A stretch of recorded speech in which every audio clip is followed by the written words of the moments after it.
주무관입니다. 하인숙 주무관입니다. 네, 새로 부임한 직원들에게서는 위원님들의 의정 활동을 잘 보좌해 주시기 바랍니다. 우리 여야 의원님들 정말 오랜만에 뵀는데 생각보다 표정이 굉장히 밝습니다. 네, 아주 좋습니다. 예, 너무 좋고요. 네, 그러면 이제 의사 일정에 들어가도록 하겠습니다. 오늘은 청원 심사 기간 연장 요구의 건을 의결한 후 현안 질의를 진행하겠습니다. 의사 일정 1항 청원 심사 기간 연장의 건을 상정합니다. 현재 우리 위원회에는 9건의 청원이 계류되어 있습니다. 그런데 우리 위원회는 지금까지 청원 심사 소위원회를 한 번도 개최하지 않았고 청원 심사가 제대로 이루어지지 못했습니다. 김대식 소위원장님이시군요. 네. 김대식 소위원장님을 비롯한 소위 위원님들께서 청원 심사에 힘써 주실 것을 당부드립니다. 국회법 제125조 제6항에 따르면 장기간 심사를 필요로 하는 청원은 위원회의 의결로 심사기간의 연장을 요구할 수 있습니다.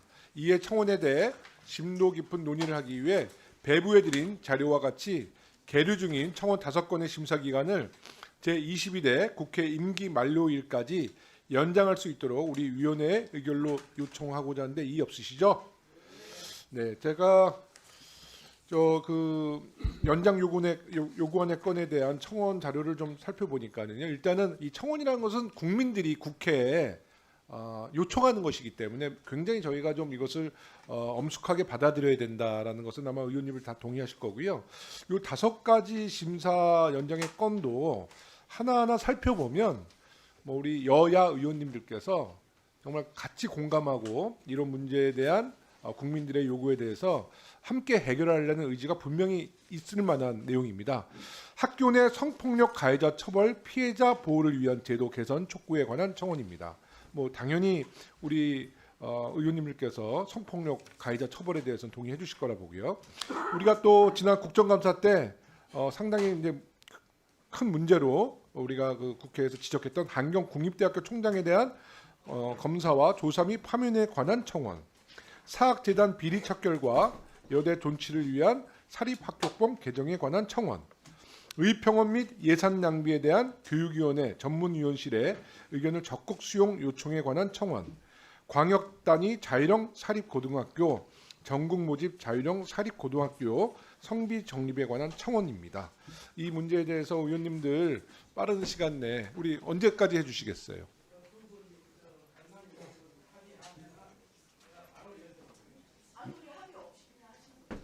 네. 네. 하여튼 뭐 조종훈 간사님이랑 문정복 간사님, 네, 특별히 이게 아주 뭐 우리 쟁점은 없을 거예요. 그래서 좀 빠른 시간 내에 청원해서 국민들의 요청을 우리가 빠른 시간 내에 화답하는 그런 좀 모범적인 국회 교육위원회가 돼 달라는 당부의 말씀드립니다. 그러면 이의가 없으심으로 가결되었음을 선포합니다. 의사일정 2항 현안 질의의 건을 상정합니다. 그러면 네, 그냥 저도 뭐 인사말 없이 바로 질의를 시작하도록 하겠습니다. 위원님들 질의 시간은 답변 시간을 이제 포함하겠습니다. 오늘 좀 다들 좀 시간들이 굉장히 좀 바쁘시다 그래서 질의 시간 답변 시간을 포함해서 7분으로 하겠습니다. 가장 먼저 질의하실 분은 네, 우리 김민전 의원님, 네, 시작해 주십시오.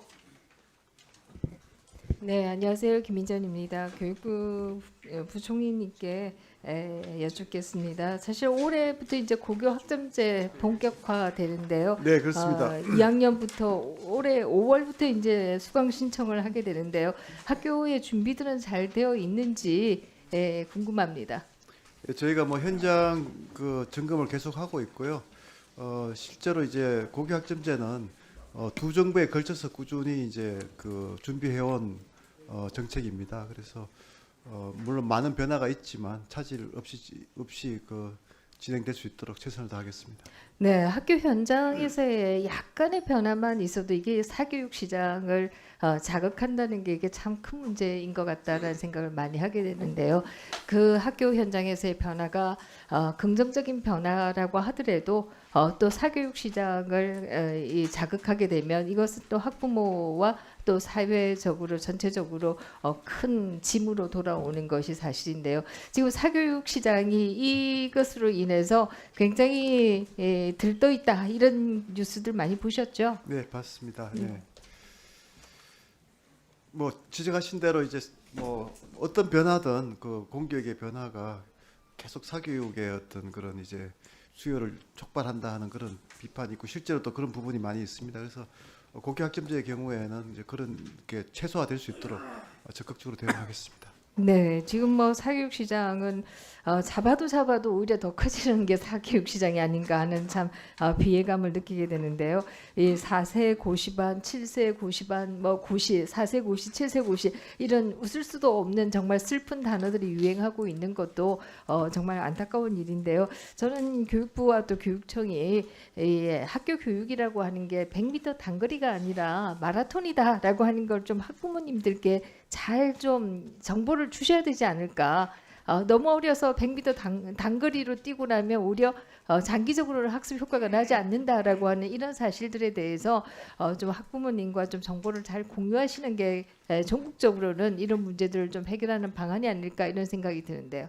예, 저희가 사실 학부모 정책과를 그 신설해가지고 최근에 이제 그 학부모는 처음이라서 하는 그런 홍보 자료도 제작을 했습니다. 전문가들이. 그래서 이제 이걸 좀 더 알기 쉽게 이제 학부모님들에게 접근하기 위해서 뭐 동영상이라든가 이런 것들도 좀 교육청별로 이렇게 계속 좀 장려하고 있고요. 그래서 말씀하신 대로 이제 학부모님들의 마인드가 좀 그 정말 사교육에 의존하지 않아도 충분히 공교육에서 지금 해소할 수 있는 그 방향으로 진행되고 있기 때문에 정부 정책도 알려드리고 또 정말 바람직한 학부모로서의 역할에 대해서도 계속 좀 그 현장과 소통하고 홍보하도록 하겠습니다. 네, 그 지난 3월 27일이었습니다. 그 소위 전교조의 비상시국 선언이 있었는데요. 이 과정도 문제이고 이 비상시국 선언 자체도 문제가 아닌가 저는 사실 이렇게 생각합니다. 그 과정에서 보면 전교조 울산 지부장이 울산교육청의 내부 전산망을 접속해서 에듀파일을 통해서 울산 전체 교직원에게 메일을 발송했다. 이렇게 지금 보도가 되고 있습니다. 이 부분에 대한 조사는 이루어지고 있습니까? 네, 좀 담당자가 좀 답변 좀 부탁드리겠습니다. 우리 그 사실은 제가 인지하고 있습니다만 그 구체적인 조치에 대해서 우리 저 장미란 우리 국장이 좀 이야기하겠습니다. 네, 교육부 교원 학부모 지원관입니다. 그렇지 않아도 울산 교육청에서 그 교원이 내부망을 이용해서 그러한 사안이 있었고 감사원에서 감사 요청이 있었습니다. 그래서 저희가 교육청에 사실 조사를 해주고 징계 절차를 밟아달라고 요청을 하였습니다. 네, 이 부분에 대해서 좀 잘 챙겨봐 주시기 바랍니다. 사실 국가공무원법 제66조나 또 전교조법 등에서도 정치활동에 대해서는 엄격하게 금지하고 있는 것이기 때문에 이 부분에 대해서는 그냥 유야무야 넘어가는 일이 없도록 교육부가 좀 잘 챙겨주셨으면 좋겠다 이런 생각을 네, 하게 그렇게 되고요. 하겠습니다. 네. 지금 앞에서 청원에 대한 얘기를 하셨는데요. 우리 교육위원회 청원은 아닌 것으로 알고 있습니다만은 그 내 친구 김정은이라는 책에 대한 청원이 국회에 올라오기도 했습니다. 이미 5만 명 이상이 이 책에 대한 문제를 지적하면서 청원이 있었고요. 저는 뭐 사상의 자유, 출판의 자유에 대해서는 믿고 있습니다만은 그러나 이 책을 학교에 비치한다라고 하는 것은 다른 문제인 것 같습니다. 그래서 학교에도 여전히 비치하고 있는 학교들이 있어서 이 부분에 대해서는 교육부가 좀 챙겨봐야 되지 않겠는가, 혹은 교육청에 챙겨보도록 좀 해야 하지 않는가 이런 생각을 하는데요. 아니 제목이 내 친구 김정은이라고 그러면 안 된단 말이야? 이런 말씀을 하실 것 같아서 그 내용 중에 일부를 좀 말씀드리겠습니다. 157페이지에는 김정일과 김정은은 달라요. 김정은은 서민을 해치지 않았어요. 권력층을 청산하면서도 하면서 제도를 정립해요. 반면 김정일은 민을 죽이면서 제도를 정립했어요. 그러니까 다시 말해서 김정일은 사람을 죽였지만 김정은은 사람을 죽이지 않고 제도를 정립했다. 그것이 차이다. 이렇게 얘기를 하고 있고요. 158페이지에서는 김정은은 나라를 제대로 만들려는 게 보여요. 이 제도로라는 게 도대체 뭔지 저는 알 수가 없습니다만은 이런 책이 과연 학교에 빛이 되어서 되겠는가 이런 생각을 하게 되고요.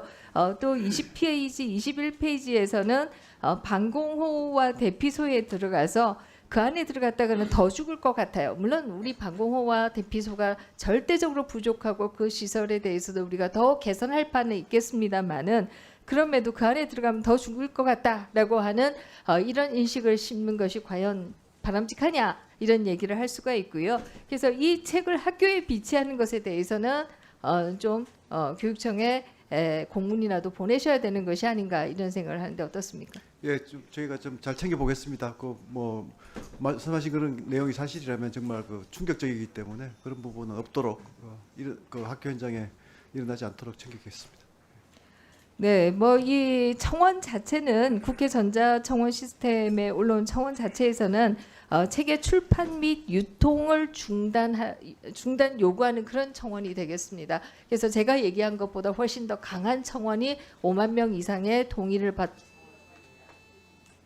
네, 챙겨 보겠습니다. 네. 네, 김민현 의원님 수고하셨습니다. 다음은 김준혁 의원님 기대해 주십시오.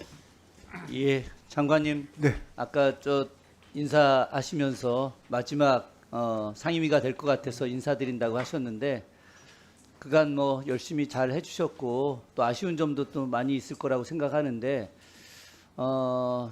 본인이 판단하실 때 굉장히 의미 있었던 교육 정책 혹은 또 아쉬웠던 교육 정책 간단하게 한번 국민들한테 말씀 좀 해줘 보시죠.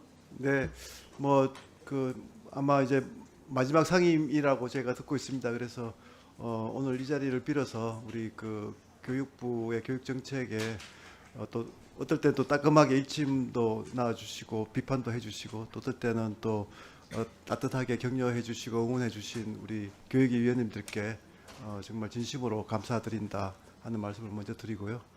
그 정책들은 뭐 어느 정책이나 다 중요합니다만 특히 이제 그 놀봄 학교 같은 경우에는 좀 큰 이제 변화가 있었고 특히 이제 그 저출생 문제로 이렇게 고민하던 그 이 부분에서 그래도 좀 활로를 열었다 하는 그런 평가를 받고 있어서 좀 그 여러 정책 중에서도 좀 그 이 성과가 있는 정책으로 그렇게 저희들 그 알고 있고 또 잘 부탁드리겠습니다.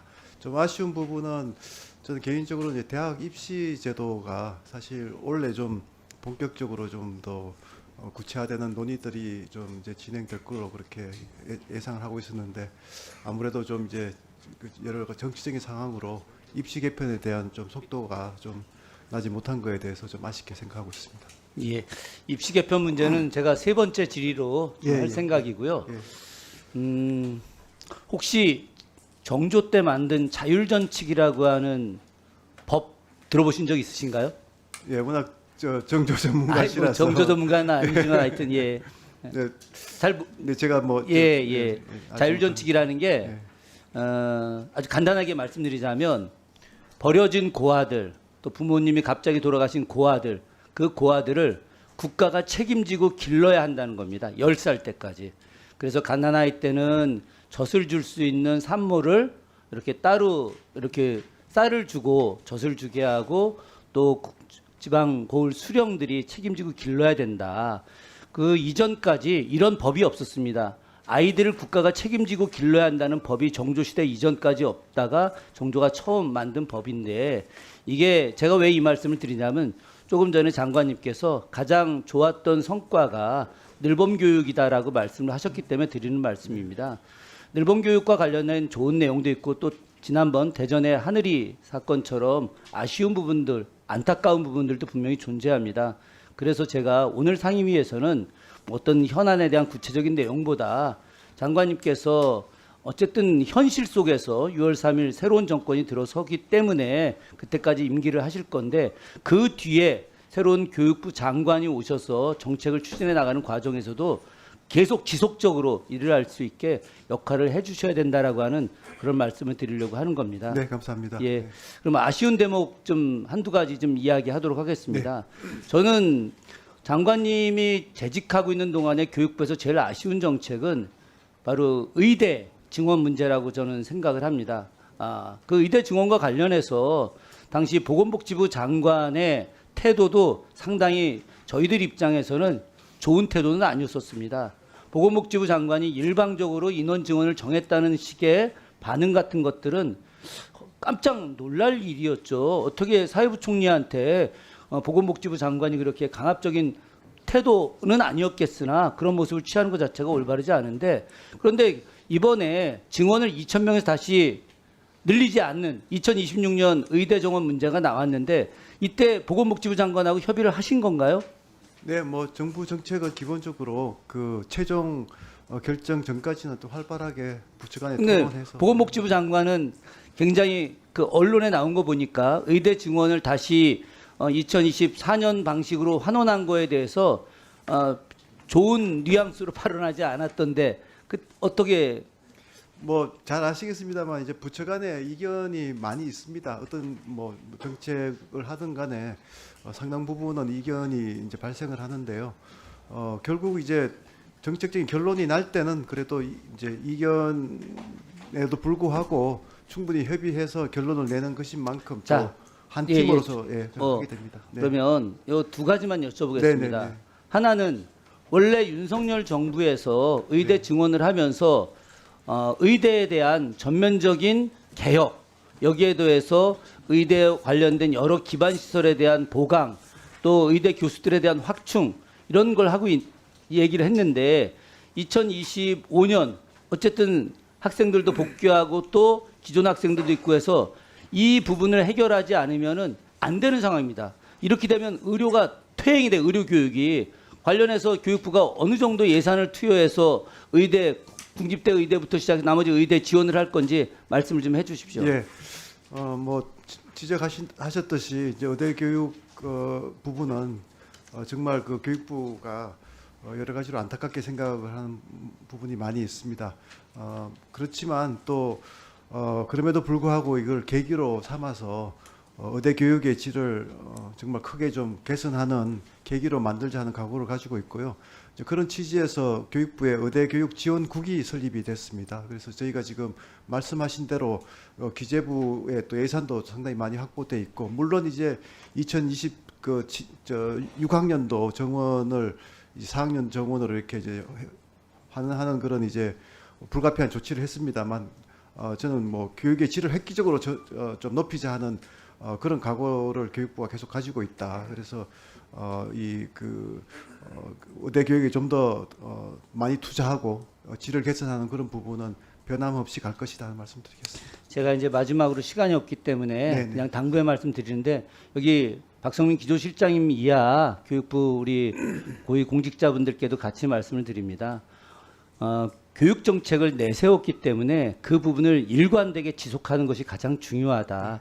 그래서 새로운 정부에서도 의대 증원과 관련된 이 내용보다 의대 교육 개혁과 관련된 기반시설 확충과 관련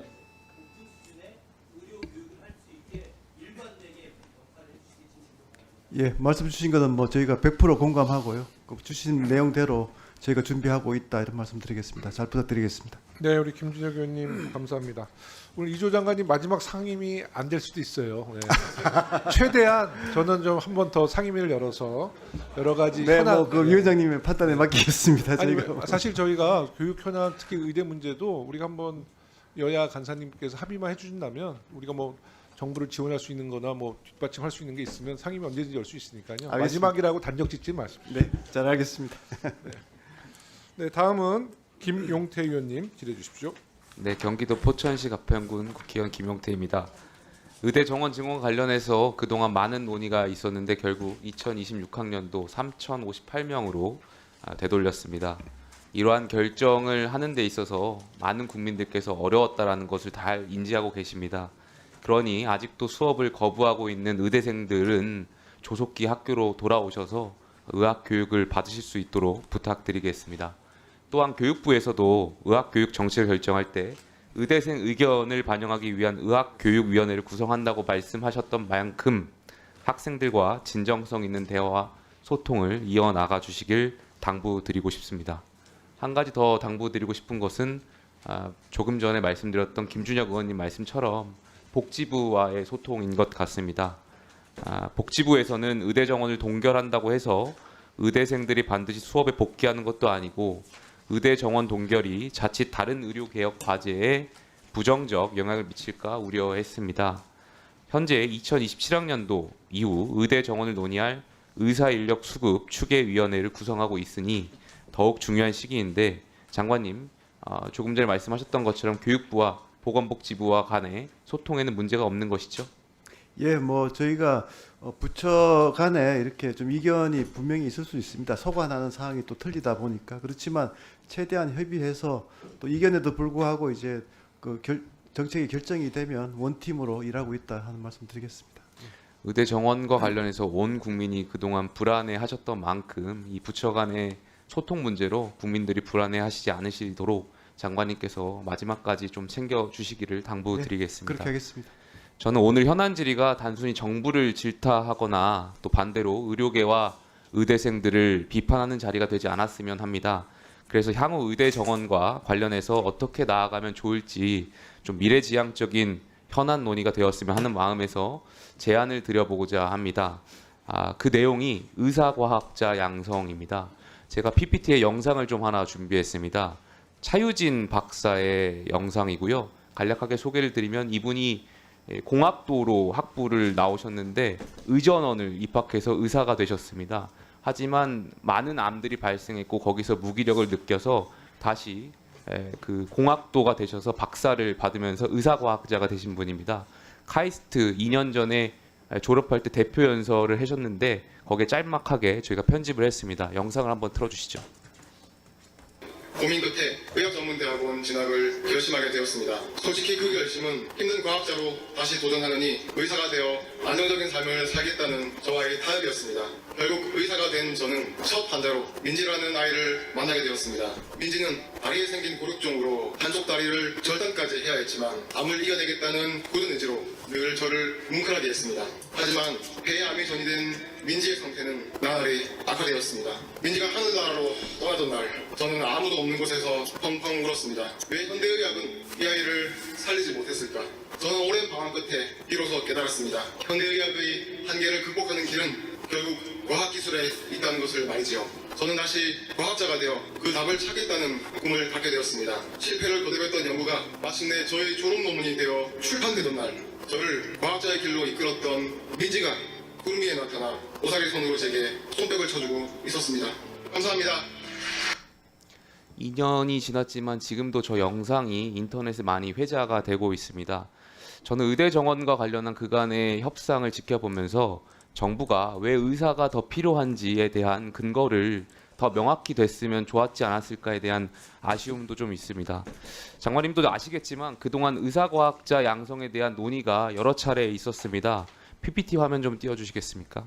자료를 보시는 것과 같이 보건복지부에서는 2019년부터 의사과학자의 박사학위 취득까지 전주기 양성 과정을 지원하고 있습니다. 그리고 이렇게 배출된 의사과학자가 연구를 이어갈 수 있도록 최대 11년간 단계별로 지원하는 글로벌 의사과학자 양성 사업도 하고 있습니다. 하지만 의사 면허를 취득한 사람의 박사 과정을 지원하는 것이 대부분이고 이마저도 성과가 제가 봤을 때는 약간 미약하다고 평가할 수밖에 없습니다. 결국 대학을 입학할 때부터 교육이 이루어져야 하는데 그렇다면 의대 정원과도 연결될 수 있을 만큼 교육부에서 적극적인 의지를 가지고 의사과학자 양성에 나서 주셔야 된다고 생각합니다. 기존 의사과학자 양성과 관련해서 장관님 한 말씀 좀 해주시겠습니까? 예, 뭐 의원님께서 강조하시는 향후 이제 의사과학자의 에 대한 좀 그 관심과 정부의 관심과 또 이 부분에서의 중요성에 대해서는 뭐 충분히 공감을 하고요.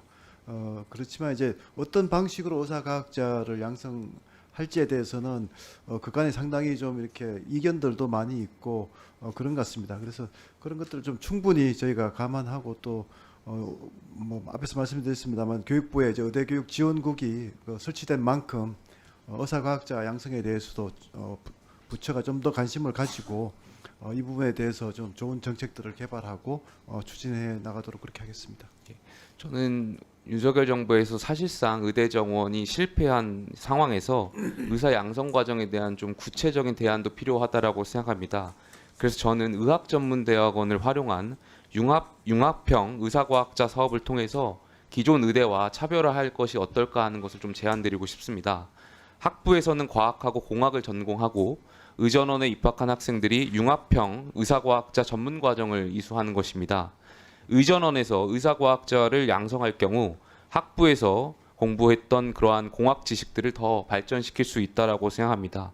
이러한 융합형 의사과학자 양성에 대해서는 어떻게 생각하실까요, 장관님? 예, 지금 말씀하신 이제 이제 의전원 같은 경우는 지금 이제 유일하게 지금 차 의전원이 지금 남아 있습니다. 그래서 차 의전원에서도 아마 이런 의원님께서 말씀하신 그런 의견들을 내고 있기 때문에 저희가 좀 차 의전원과 좀 긴밀히 협의해서 구체적으로 그러면 어떤 그 아이디어들이 있는지 또 정책화할 수 있는지에 대해서 심도 있게 같이 논의하고 검토해 나가도록 하겠습니다. 예, 전국에 아쉽게도 지금 의전원이 차의과 대학 하나 남아 네네. 있습니다. 그래서 이런 곳을 활용해서 좀 그 의사과학자 양성 프로그램을 만들었으면 좋겠고요. 의사는 환자를 치료할 수 있지만 의사과학자는 세상을 바꿀 수 있다라고 말씀하셨던 그 조금 전에 차유진 박사처럼 네, 그렇게 하겠습니다. 네. 네, 우리 김용태 의원님 정말 좋은 지적해 주셨고요. 지금 이제 저희가 정부가 3,058명을 네네. 제시했고 사실 학생들이 지금 수업에 지금 들어오지 않고 있잖아요. 근데 이제 만약에 한 7,500명이 학교로 돌아왔을 때 이 더블링 생겨가지고 굉장한 혼란을 학생들을 우려하고 있는 거 아닙니까? 정부는 이제 그에 대한 대책으로 좀 지차를 둬서 수업을 약간 병행하겠다는 건데요. 전 조금 더 적극적으로 이 분산 정책에 대한 상상력을 좀 발휘해 주셨으면 좋겠어요. 지금 김용태 의원님이 말씀하셨던 의사과학자도 오히려 조기에 양성할 수 있는, 그러니까 지금 7,500명 정도 학생들이 왔을 때 조기에 그 신입생들을 의사과학장의 뭐 일부 프로그램이나 커리큘럼으로 전환시키고 여러 가지 학생들의 자존심을 지켜가면서 분산 정책에 대한 조금 더 적극적인 연구가 필요한데 너무 거기에 소극적이신 것 같아요. 그래서 저는 사실 장관님이랑 나중에 한번 얘기하고 싶은 게 네. 필요하다면 학생들 중심으로 분산정책위원회를 만들어서 학생들이 500명이 수업에 들어왔을 때 어떤 식으로 이 학생들의 의지에 의해서 분산시켜서 네. 그 불편함을 최소화시킬 수 있고 학생들의 그 의료 수준의 퀄리티를 오히려 더 높일 수 있는 이런 방안, 사실 제가 많은 생각을 갖고 있는데 이 자리에서 말씀은 안 드리겠습니다만은 이런 이 분산 정책에 대한 더 많은 연구가 필요하다 이런 말씀 좀 드리겠습니다. 예, 뭐 존경하는 우리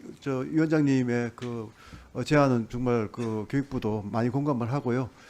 다만 이제 지금 아직 학사 정상화 또 학생 복귀가 안 이루어진 상황에서 불확실성이 여전히 많이 있습니다. 그래서 어떻든 그게 좀 해소가 되고 나면 그 다음의 과제는 정말 말씀하신 대로 어떻게 하면 이제 돌아온 학생들 중심으로 해서 질 좋은 교육을 담보하느냐 하는 그 문제일 것 같습니다. 그래서 그런 부분에서 충분히 상상력과 그런 창의력을 발휘해서 지금 그렇지 않아도 이제 KMC 학장님들과 상당히 다양한 이제 모델들을 검토하고 있습니다. 그래서 뭐 주신 말씀 충분히 공감을 하고요.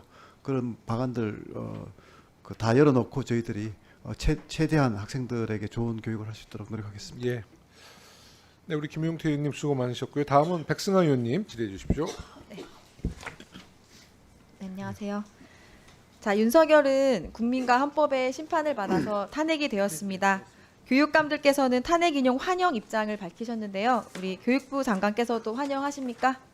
예, 뭐 저 탄핵에 대해서는 저희 계엄에 대해서도 말씀을 드렸지만 계엄은 동의할 수가 없고요. 탄핵 결정에 대해서 존중합니다. 예, 저는 대한민국 국민이 주인인 국민이 승리한 역사, 또 세계 민주주의의 역사에 기록될 정말 훌륭한 역사라고 생각하는데요. 12.3 불법 개헌과 내란, 그리고 대통령 탄핵의 교훈 중 하나는 올바른 역사 교육과 민주 시민 교육을 잘해야 한다. 이런 것이었습니다. 헌법재판소가 판결문에서 밝혔듯이 국회에서 계엄을 해제할 수 있었던 것은 시민들의 저항과 군경의 소극적인 임무 수행 덕분이었다고 보는데요. 결국 민주주의를 지켜낸 건 깨어있는 국민들이었습니다. 그렇기에 우리 학생들에게 일제강점기의 독립운동, 또 군사 독재 시절 민주화운동, 국정농단 박근혜와 내란 속의 윤석열 탄핵에 대한 역사교육과 민주시민교육이 반드시 필요하다고 생각합니다.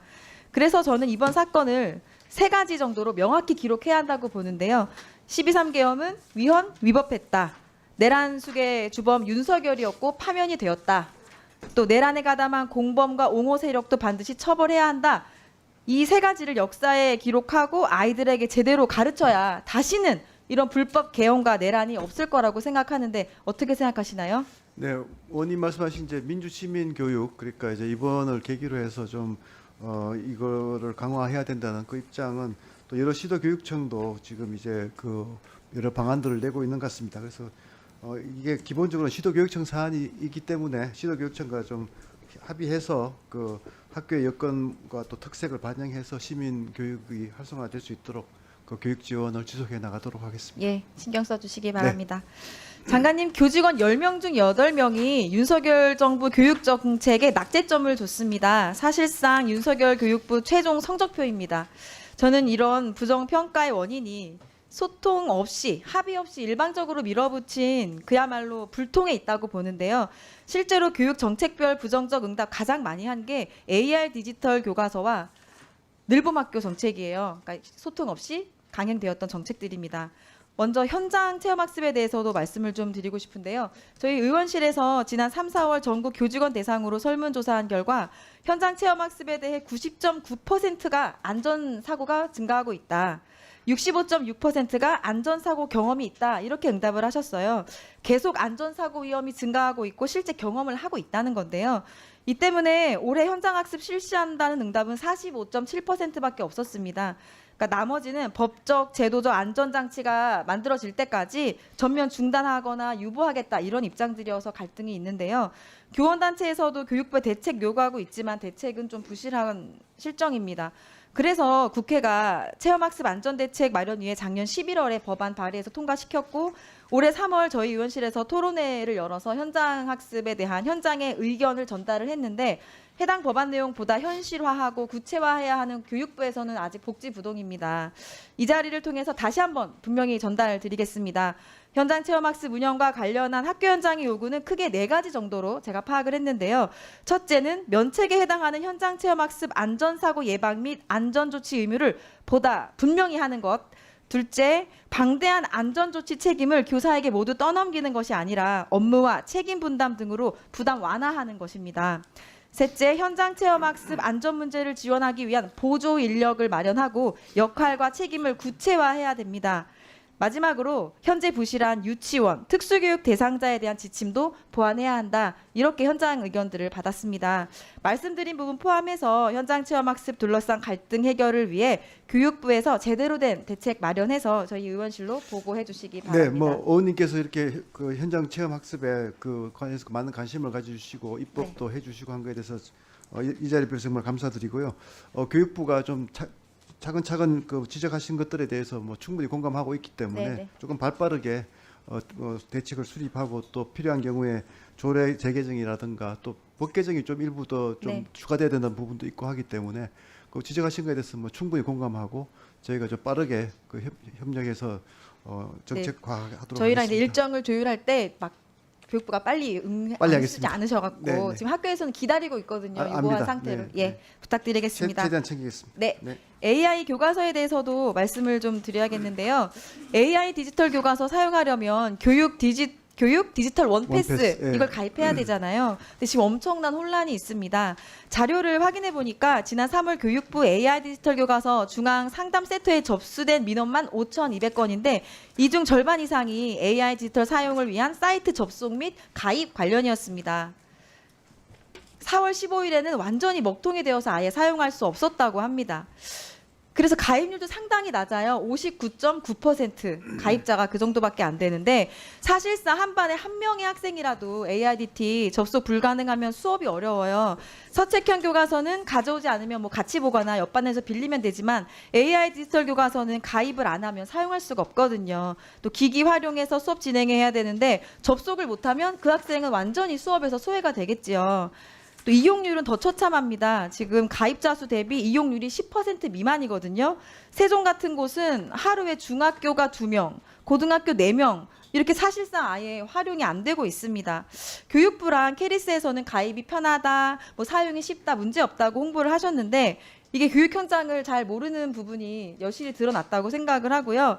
지금 사용하지도 않는 AIDT 한 달에 수십억 원씩 구독료가 나가고 있는데 장관님 가입을 조금 더 간소화하거나 아니면 교육 디지털 원패스 가입하지 않아도 좀 임의로 사용할 수 있는 방법은 없을까요? 저희가 디지털 원패스 같은 경우에는 그 개보위라고 합니다. 그 개인정보보호위원회가 사실은 굉장히 엄격하게 요구를 해서 좀 처음에 불편했는데요. 저희가 좀 협의를 통해서 대폭 간소화해서 좀 알겠습니다. 했고요. 지금 시간이 없어가지고 알겠습니다. 예, 지적하신 대책을 부분에 마련해서 대해서 좀 보고해 어떻든 주시기 그 바랍니다. 교사들이 디지털 그 AI 디지털 교과서를 활용해서 수업을 혁신한 사례들을 확산시키는 것이 중요하기 때문에 예, 저는 이런 문제들이 당행 추진되었기 때문에 또 이 수십억 원을 사교육업자들에게 갖다 바치는 결과가 나왔다. 학교에서는 스트레스랑 혼란만 있고 그래서 교과서 지위를 진작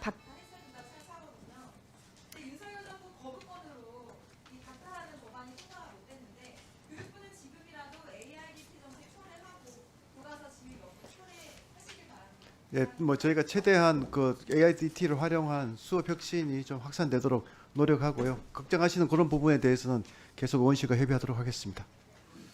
네, 백승환님 수고하셨습니다. 다음은 김대식 의원님 질의해 주십시오. 장관님, 네.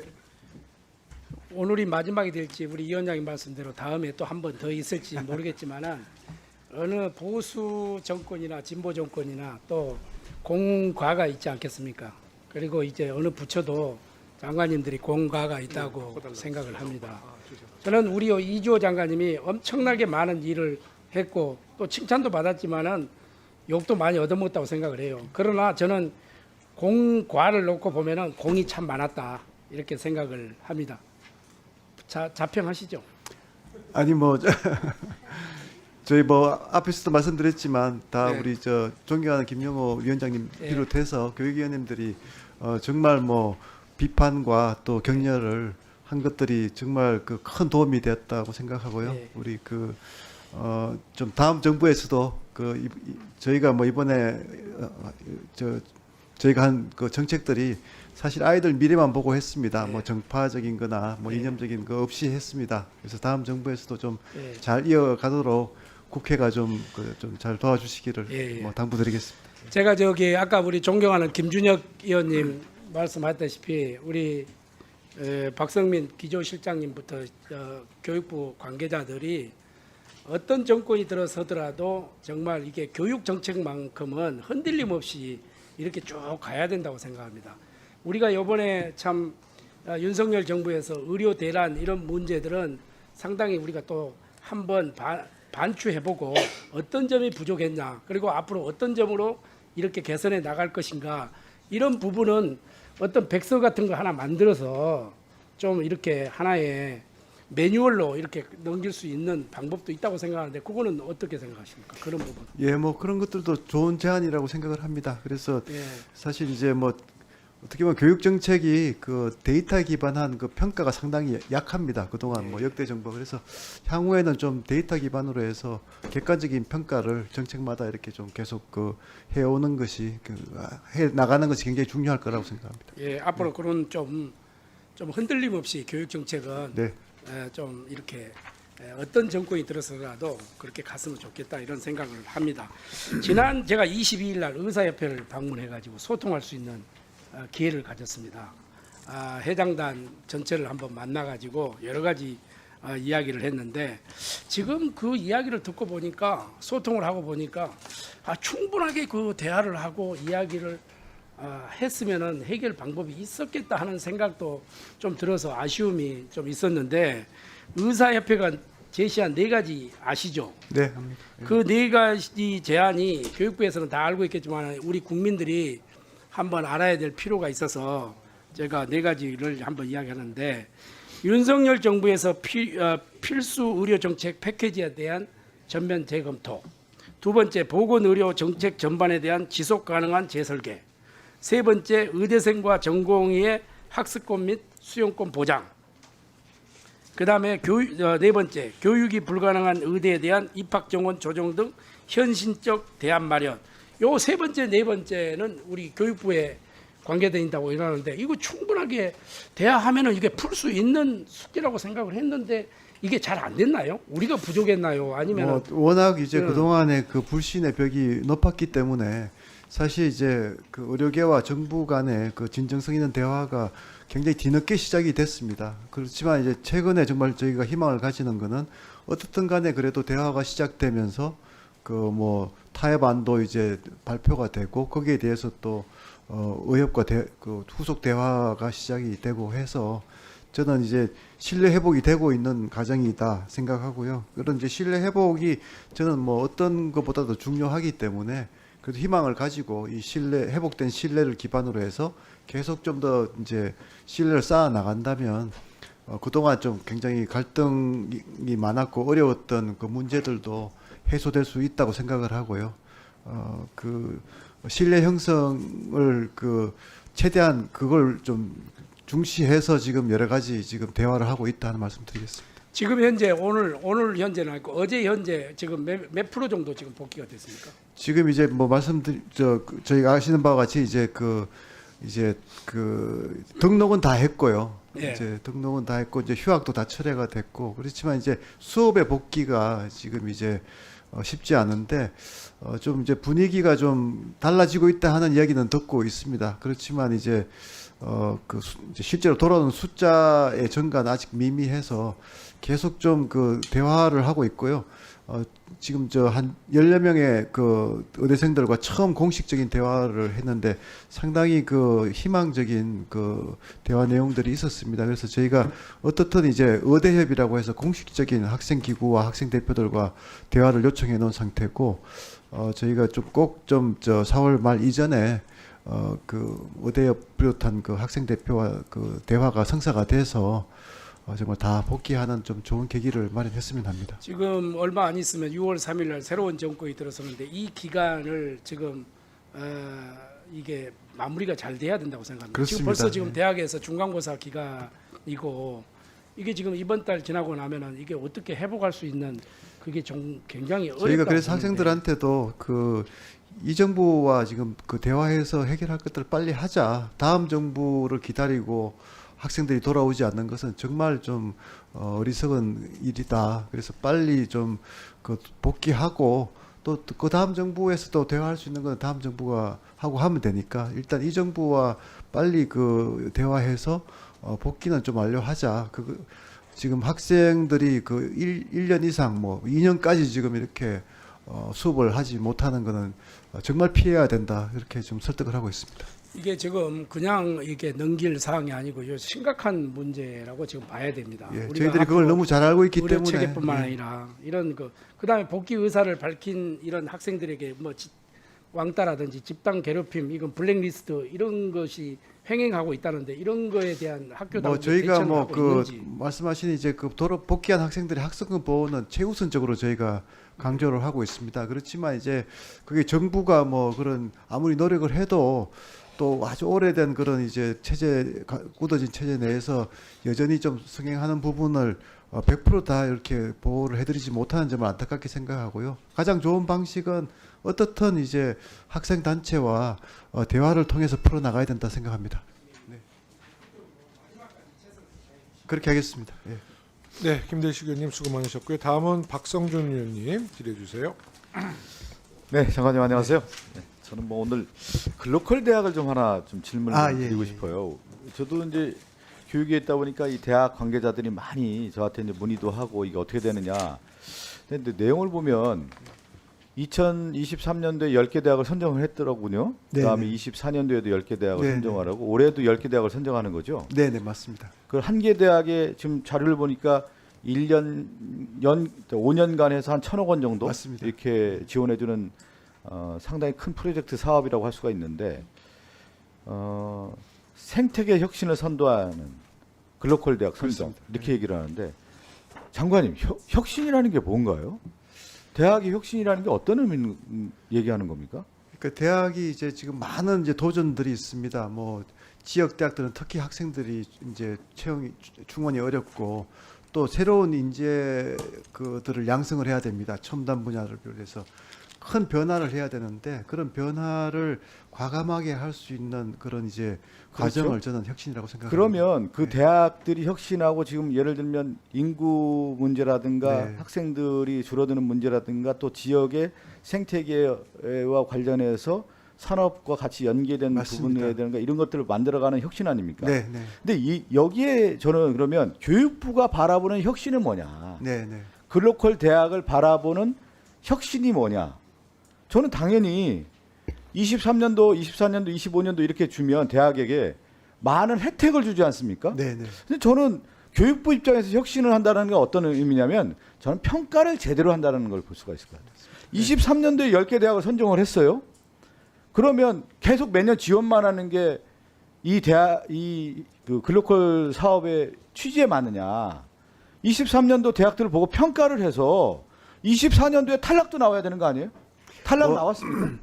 저희 100% 공감하고요. 사실 어저께 저희가 저 글로컬 라이즈 그 위원회 그 지역 위원들까지 다 모인 워크숍에서도 제가 똑같은 말씀을 드렸습니다. 아, 그러셨어요? 네, 핵심은 선정해서 지원하는 게 아니고 그 이후에 혁신을 우리가 잘 평가하고 정말 안 하는 대학은 좀 과감하게 페널티도 줘야 된다 이런 말씀을 드렸습니다. 그러니까 뭐냐면 이 글로컬 사업이라는 게 언뜻 보면 시혜적 사업 같은데 혁신과는 멀리 있는 시혜적 사업이라고 생각이 좀 뭐 들어요. 저는 그 핵심을 잘 말씀하신 것 같고요. 그렇죠. 예, 예, 예. 예. 저희도 똑같이 생각하고 있습니다. 그래서 대학가에서 오히려 이걸 너무 시혜적인 걸로 이게 받아들이는 건 정말 문제다. 과거에 그 교육부가 했던 여러 재정 지원 사업들이 그냥 돈을 들이면 그냥 그걸 끝이었거든요. 그러니까 제가 예, 이 예. 얘기를 드리는 게 23년도, 24년도, 25년도 해서 돈 다 하고 평가는 제대로 안 하고 계속 받기만 하는 그렇지 것이 않습니다. 저희가 이제 정말 돈 다 회수할 수도 있다. 그 말씀을 드리고 있습니다. 그러면 네. 저는 이 얘기를 드리는 거예요. 네. 23년도에 10개 대학 선정했으면 한 2년 정도 평가를 해보고 예, 그 예. 대학이 맞는지에 대한 평가 작업을 한 다음에 다시 그 해에 또 하고 이렇게 가는 게 맞는 것이지 연간 사업을 10개 하다 보니까 대학에 받아들인 사람 입장에서는 야 이거 시혜적 사업 따오는 사업인데 우리가 못 받으면 큰일 난다 이렇게 받아들일 수밖에 없는 사업이 됐다는 생각이 좀 들어요. 그게 가장 아쉬움이에요. 그러니까 올해 10개 대학 지금 선정한다고 하는데 원래는 5개 대학이었고 내년도에 다시 5개 대학이라고 하는데 이 정도 되면은 올해는 선정을 하는 게 아니라 평가를 해가지고 지금까지 있었던 20개 대학에 대한 평가를 해서 과감하게 50%를 탈락시키던가 이렇게 해야 그 혁신이 되는 거고 지역에 바람을 일으키는 것이지 무조건 그냥 시혜적 사업으로 가서는 되겠느냐라고 뭐 하는 사실은 의문이 들어서 제가 지금 장관님께 뭐 정확하게 질의하는 겁니다. 지적하셨고요. 사실 그 부분을 원래 우리가 지금 중간 평가가 예정돼 있습니다. 그래서 그 중간 평가에 대해서 이제 제가 교육부 담당자들한테는 정말 탈락시키는 대학이 나와야 된다. 그런 각오로 우리가 좀 평가를 엄하게 하자 하고 그렇게 얘기하고 있습니다. 네. 근데 25년도면 네네. 올해 평가를 했어야죠. 평가 지금 아직 안 한 거 아닙니까? 근데 저희가 이제 네. 그 1차 라운드가 사실은 연말에 이제 시작이 돼가지고 어떻게 보면 아직 2년이 제가 그래서 네, 네. 저는 이런 교육이라고 하는 거 장관님 맨날 뭐 100년지 그 예. 계획을 세워서 만들어야 된다 이렇게 얘기하는데 네네. 우리 의대 정원 문제도 어느 날 갑자기 그냥 윤석열 정권에서 2,000명 해 하다 보니까 이렇게 많은 문제를 양산한 거 아니에요? 글로컬 대학도 저는 취지가 너무 좋다고 봐요. 왜 네. 그러냐면 전체적으로 대학 인구 학령이 줄어들고 있고 또 지역의 산업 발전과 관련된 부분에 대한 어떤 부흥이라든가 이런 것들을 하기 위해서 좋은 취지죠.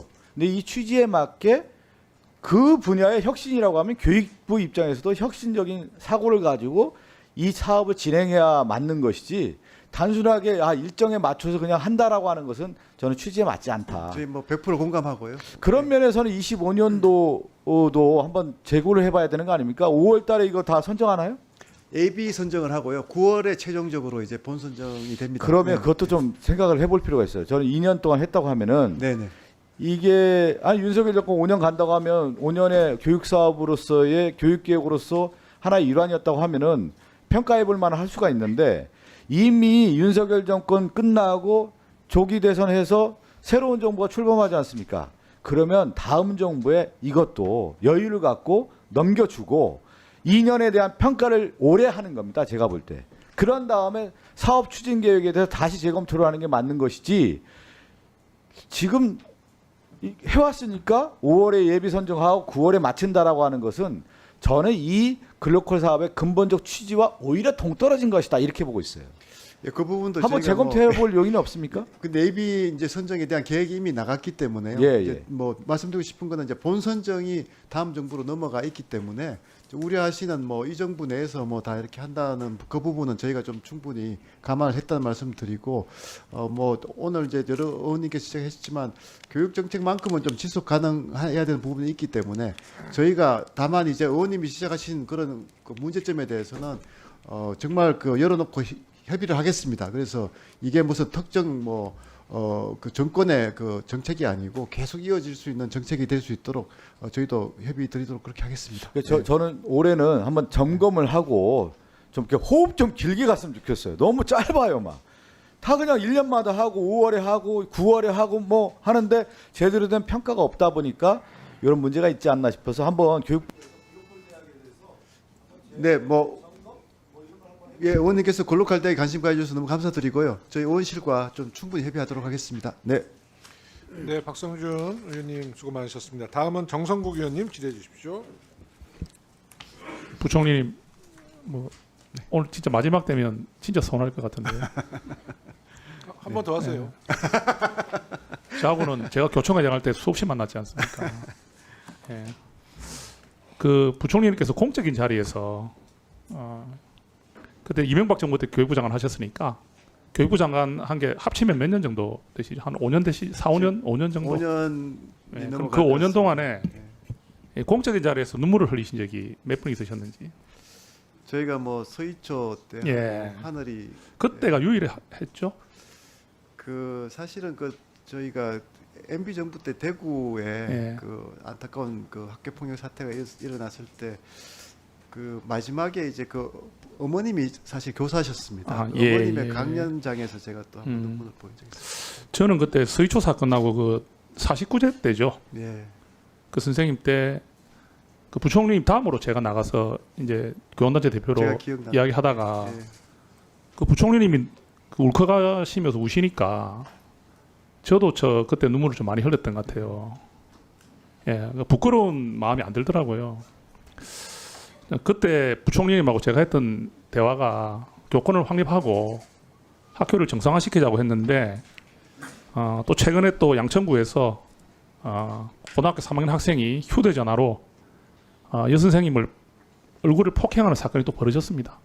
예. 이거를 부총리님 이게 그냥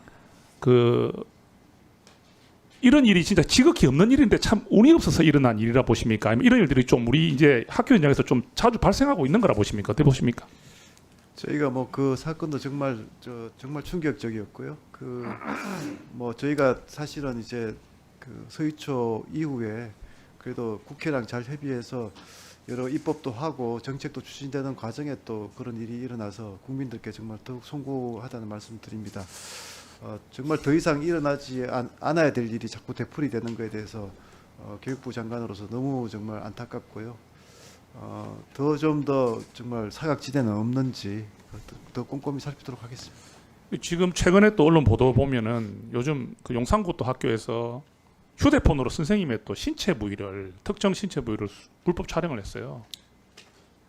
예, 정말 이게 친구 간에 이런 일이 있어도 안 되는데 학생이 제자가 선생님을 향해서 이렇게 하는 부분이 비일비재하게 벌어지고 있다는 것은 아직까지 우리가 학교 현장에 이 교권 확립이 제대로 안 되고 있다는 방증이다, 그죠, 부총리님? 뭐 과정이라고 생각하고요. 좋아지고는 있지만 여전히 부족하다 이렇게 생각합니다. 예. 그 교원 집회를 보면 이 교보위 있지 않습니까? 교권보위원회 심의 전에 이렇게 가해 학생을 출석 정지시키는 규정이 없어요. 자, 다시 말씀드립니다. 교보위 심의전에 출석 정지시키는 규정은 없고요. 그냥 매뉴얼에 이래 나와 있습니다. 네, 네. 한 7일 이내, 공휴일 포함 7일 이내 이렇게 권장을 하고 있어요. 지금 박성민 실장님 맞죠? 이 권장이죠. 그러면 교보위가 제때 열리지 않는 일들도 있는데 뭐 그런 일 생기면 7일 이내니까 7일 이내가 지나버리면 본인이 병가를 써야 되는 거 아닙니까? 맞죠? 이건 문제가 있는 거 아닙니까? 어떻게 생각하세요? 우리 저 실장님, 부총님 실장, 예. 예, 예. 그래서 그런 지금 아까 말씀드린 사각지대가 여전히 있다. 그래서 예. 좀 뭐 계속 좀 더 노력을 해야 되고 사각지대가 없도록 촘촘히 좀 더 그 정책을 추진해야 되겠다 하는 생각을 하고 있습니다. 그러니까 지금 그 방금 말씀하신 분 좀 잘 짚어주십시오. 네, 네. 교모의 심의전에 7일 이내라 해놓으니까 부총리님 이거를 확실히 좀 짚어주셔야 되겠다. 알겠습니다. 예. 왜 선생님이 자기 병가를 해야 됩니까? 예. 학생에게 교권 침해를 당하고 폭행당했는데 왜 자기가 자기 병가를 써야 됩니까? 예, 짚어주시고요. 그 혹시 최근에 또 아시죠? 그 학교 비정규직 노조 대전지부에서 학교 급식 관련 파업 지금 지급도 진행 중으로 알고 있습니다. 예. 이게 계속 지금 부장님 제가 교정할 때도 이렇게 필수 공익 사업장 지정하자고 정말 많이 했는데 왜 이게 안 되는 거죠? 이 불가능한 일입니까? 학교를 필수 공익 사업장 지정하자는 거 저도 지금 법안을 발의했는데 이게 부총리 보시기에는 불가능한 겁니까? 어떻습니까? 뭐 그 이슈가 좀 있는 것 같습니다. 그 노조의 그 정당은 또 쟁의 행위를 존중해야 된다는 이견이 있기 때문에 이게 쉽게 이렇게 좀 결론이 나지 않은 것 같은데요. 의원님의 그 취지를 공감합니다. 그래서 이런 부분에서 사회적인 합의가 어떻게 가능한지를 좀 계속 노력하도록 하겠습니다. 이게 지금 제가 학교에 있었을 때 부총리님 그 학생들이 있지 않습니까? 점심 맛있어서 오는 학생도 있어요. 네. 우리 그냥 편한 웃긴 이야기로 왜 아침밥을 못 먹고 온 학생들이 따뜻한 이 점심 있지 않습니까? 이 따뜻한 점심 이게 기다려지는 거예요. 그래서 아이들이 학교에 등교하면은 그 교실 앞에 보면 이 게시판 같은 거에 급식 오늘 뭐 나오는지 못 본 거 확인하고 또 내일 뭐 나오는지 확인하고 이게 정말 밥 먹는 게 애들 행복이거든요. 그런데 이렇게 파업으로 인해 가지고 급식을 못 하게 되고 빵으로 주게 되고 이런 일들은 아니 뭐 그럴 수도 있지가 아닙니다. 우리가 교육이가 학교라는 이 부분이 학생들에게는 우리가 더 엄중한 책임을 져야 되는 자리 아니겠습니까? 근데 이 식사 한 끼를 그럴 수도 있는 거고 뭐 빵으로 먹으면 되지 이렇게 생각하시면 안 되는 건데 어떻게 생각하세요? 네, 그건 뭐 100% 공감을 하고요. 예. 이 문제를 해결하기 위해서 그러면 어떻게 좀 그 대응을 해야 되는지에 대해서는 좀 다양한 의견들이 있어서 어떻든 뭐 말씀하신 취지에 공감을 합니다. 그래서 방안을 한번 찾아보도록 하겠습니다. 이게 환노위가 지금 그거죠. 그렇죠. 예, 교육이 아니고 노조에 그러면 대한 거니까요. 이 환노위를 대상으로 해야 되는데 이 지금 제가 이제 이렇게 봤죠, 그죠? 이제 그 공립 사업의 범위를 보면은 어린이집, 유치원, 초중등학교에서 행해지는 사업으로서 영유아 또는 학생의 건강과 안전에 중대한 영향을 미치는 사업이다 이렇게 좀 했거든요. 네, 네. 제가 보기에는 이게 충분히 일리가 있고 설득이 가능할 것 같은데. 네, 그 의원씨가 협의해서 예. 의원님 그 취지에 맞게 한번 그것도 이견을 어떻게 좀 좁힐 수 있는지 계속 노력해 보겠습니다. 이거 좀 저희 의원실하고 부총리님 지금 한번 같이 좀 움직여 주셔가지고 왜냐하면 지금 우리 교육위원회 계신 분들도 뭐 생각이 좀 다를 수 있지만 일단 그 근본 취지는 공감하실 것 같아요. 맞습니다. 그래서 저희하고 같이 좀 이 부분을 그 오래 전부터 나온 이야기거든요. 네, 네. 그 임기 끝나시기 전에 이 성과를 한번 좀 내주시면서 좀 기쁜 소식을 학교에 전해주시면 좋겠습니다. 알겠습니다. 어떻습니까? 예. 계속 협의해 드리겠습니다. 네. 예. 그동안 교육부 총리로서 많은 성과를 이루신 것에 대해서 감사합니다. 네, 정성호 의원님 수고 많으셨습니다. 다음은 진선미 의원님 질의해 주십시오.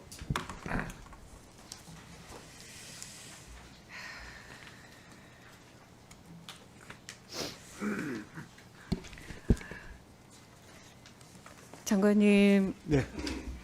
께서 아까 계엄에 대한 의견을 얘기하셨지만 저는 똑같은 책임 있는 분이라고 생각합니다. 당장 의대 문제만도 그렇습니다. 장관님은 교육 전문가라고 굉장히 수십 년 동안 심지어 교육부도 2번 하시는 거 아닙니까? 그러면 이미 이 상황을 다 예측했을 수 있다고 저는 봅니다. 그렇기 때문에 이렇게 어려워지니까 복지부가 불만을 제기해도 의대 정원을 그대로 다시 원상복귀 시켰던 거겠죠. 그래서 저는 전체적으로 의대 정원이라는 이 2,000명을 무리하게 추진하면서 엄청난 국민적 피해가 있다고 생각합니다. 그리고 이게 어떻게 도미노 현상으로 앞으로도 계속 발현할 수 있을지 아무것도 확인되지 않고 있어요. 그리고 심지어 장관님은 책임 회피하고 있죠. 우리가 중요하게 파악하고자 하는 자료도 다 제대로 제출해주지 않고 있습니다. 그리고 지난번에 그렇게 얘기하셨어요. 오늘 조금 전에도 아까 다른 의원님의 질의에 따라서 교육의 질을, 의대 교육의 질을 획기적으로 높이고자 하는 마음은 여전히 있다. 이렇게 얘기하십니다. 근데 그게 현실적으로 아무것도 이루어지지 않고 있어요. 저는 국민을 향해 기만하고 계시다고 생각합니다. 의대 교육이 이루어졌습니까?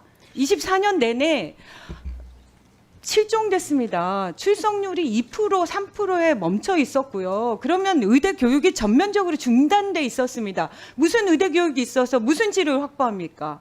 거기다가 의대 정원을 확보하는 데 있어서 많은 의원들이 그 의대 정원이 확보됨에 따라서 질이 낮아질 것을 우려하는 여러 가지 얘기를 하니까 뭐 건물도 지어주겠다, 뭐 교수도 충원해주겠다 이렇게 다 얘기하셨잖아요. 근데 그것이 지금 현재도 전혀 제대로 되고 있지 않아요. 그런데 교육부에서는 여전히 솔직하지 못하고 있습니다. 자, 첫 번째로 질문 드립니다. 지금 그 건축하겠다고 하고 뭐 4조 원 돈 많이 확보돼 있다고 하셨지만 지금 제때 신축을 해야 되는 그 모든 사업이 제대로 진행되고 있지 않죠. 교육부에서는 이 부분을 저기 PPT 좀 보여주세요. 일괄적으로 신축을 하겠다고 하면서 심의를 요청했는데 그래서 우리가 2달 전에 그 제 심의가 잘 되고 있냐 이랬더니 잘 된다 이렇게 얘기하셨어요. 그런데 국토부에서 2월 달에 이미 턴키 방식으로는 할 수 없다 이렇게 부결된 거 알고 계십니까? 기 실장이 좀 답변하겠습니다. 왜 장관님은 모르세요? 이렇게 중요한 건데 국립대 의대에서 모든 건축을 일괄해서 제출하고 일괄해서 시행하겠다고 했는데 그걸 국토부에서 거부했어요. 안 된다고 심의가. 그거를 모르고 계십니까? 왜 실장님한테 물어보시죠? 네, 좀 디테일한 사항이라서 좀 제가 시설과도 담당하고 있어서 제가 좀 보고를 그러니까 올리겠습니다. 아니요. 지금 시간이 없기 때문에 정확하게 팩트만 답변해 주세요.